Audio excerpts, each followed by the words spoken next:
இன்னைக்கு அக்ஷய லக்னம், துலா லக்னம். துலா லக்னத்திற்கு பார்த்தீங்கன்னா அதிபதி சுக்கிர பகவான். அவர் 1க்கும் 8க்கும் அதிபதி. அவர் தான் பிரச்சனைக்கு காரகன். பிரச்சனைங்கிறது நம்மளே போய் தேடிக்கிறதுன்னு சொல்லுவோம் தெரியுமா, அவமானங்கள் நம்மளே போய் தேடிக்கிறதுன்னு.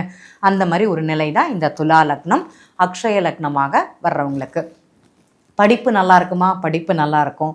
ஃப்ரெண்ட்ஷிப் படிப்புக்கு ஏற்று படிப்பாங்களா? ஆமாம். நண்பர்களுடைய ஆளுமைங்கிறது படிப்பில் அதிகமாகவே இருக்குன்னு சொல்லலாம். வருமானத்தை நோக்கி பயணம் பண்ணுவாங்களான்னா, இந்த துலா லக்னம் ஆரம்பித்த 2 வருஷம் ஜாதகருக்கு வருமானத்தை பற்றிய சிந்தனைகள் அப்படிங்கிறது அதிகமாகவே இருக்குன்னு சொல்லலாம்.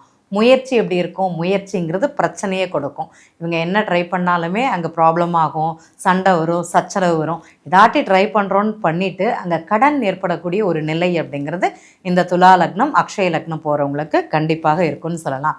சரி, இந்த வருமானம் உழைத்த உழைப்புக்கு ஊதியம் கிடைக்குமா அப்படின்னா, இன்றைய காலகட்டத்தில் எனக்கு துலா லக்னமாக இருந்ததுன்னா அடுத்த சில காலங்கள் நீங்கள் உழைத்த உழைப்பிற்கு ஊதியம், படித்த படிப்புக்கு வேலை அப்படிங்கிறது இருக்கும்.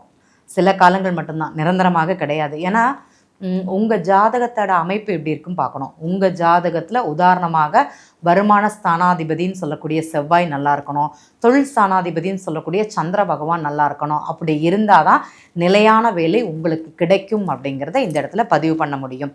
இல்லை அப்படின்னா இங்கே பிரச்சனை அப்படிங்கிறத இந்த இடத்துல சொல்லிக்கிறேன். சரிங்க, அடுத்தது பார்த்திங்கன்னா திருமணம் சார்ந்த நிகழ்வுகள்.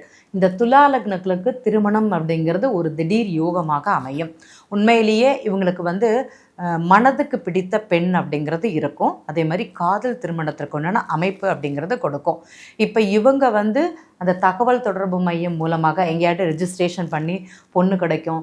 சில இடங்களில் பொண்களை அன்றைக்கி பார்த்திங்கன்னா வெளியில் கூட்டிகிட்டு போவாங்க, கல்யாணத்துக்கு கூட்டிகிட்டு போவாங்க.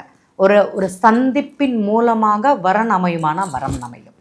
முன்னாடியெல்லாம் இந்த மேரேஜ் அதெல்லாம் கிடையவே கிடையாது, பியூரோவிலலாம் கிடையவே கிடையாது. திருமண தகவல் மையங்கள்லாம் ரொம்ப ரொம்ப கம்மி. பொண்ணை பெரியவங்களாயிட்டாங்க அப்படின்னா எல்லாரும் குடும்பத்தோடு ஒரு கல்யாணத்துக்கு போவாங்க. அங்கே ஒரு இடத்துல பார்ப்பாங்க, பொண்ணு நல்லா இருக்கே, என்ன பண்ணுறா எது பண்ணுறான்னு கேட்பாங்க. பார்த்துன்னு இருக்கோம் சொன்னாங்கன்னா அப்போவே பேசி முடிப்பாங்க. அந்த மாதிரி ஒரு அமைப்பு தான். இந்த மாதிரி பொண்களை கூட்டிகிட்டு போகலாமா அப்படின்னா கூட்டிகிட்டு போகலாம். இந்த மாதிரி இடங்களில் வரன் அமையுமானா கண்டிப்பாக அமையும். நிறைய பேர் இதை செய்ய மாட்டேங்கிறாங்க. எங்கெல்லாமோ நம்ம பொண்ணோட ஜாதகத்தை கொடுக்குறாங்களே தவிர ஒரு கோவிலுக்கோ ஒரு சுப நிகழ்வுகளுக்கோ, உண்மையிலேயே இவங்க ஒரு சுப நிகழ்வுக்கு போயிட்டு வந்தாங்கன்னா அடுத்த சுப நிகழ்வு இவங்களுக்கு வரும். நீங்கள் பார்த்துருப்பீங்க, ஒரு கல்யாணத்தில் தான் இன்னொரு கல்யாணம் முடிவாகும்னு பெரியவங்க சொல்லுவாங்க. அதை இந்த துலா லக்னக்காரங்களுக்கு அமையுமானா கண்டிப்பாக அமையும். அதை இவங்க பயன்படுத்தலாமானா கண்டிப்பாக பயன்படுத்தலாம்னு சொல்லிக்கிறேன்.